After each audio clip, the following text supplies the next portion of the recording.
ரிஷப் பந்த்.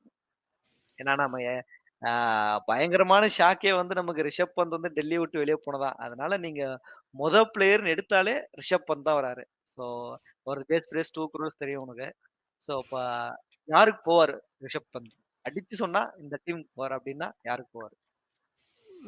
அது இந்த ஸ்ட்ராட்டஜி எல்லாம் வச்சு பார்க்கும்போது, ரெக்கி பாண்டிங் ம். வந்து இப்ப கிங்ஸ் லெவன் பஞ்சாப்க்கு ஹெட் கோச்சா போயிட்டாரு.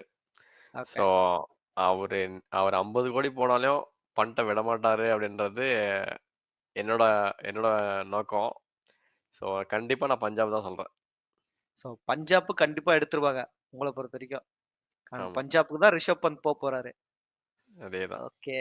சேம் என்னோட ப்ரெடிக்ஷனும் அப்படிதான் இருக்குது. ஆ கண்டிப்பா ரிஷப் பந்த் வந்து ஆ ஒரு 90% பஞ்சாப் தான் போவாரு. ஏன்னா, ஆ ஒரு ரிஷப் பந்தும் டெல்லியிலருந்து வெளிய வந்துட்டாரு. அதே மாரி ரிக்கி பாண்டிங்கும் டெல்லியிலருந்து வெளிய வந்துட்டாரு.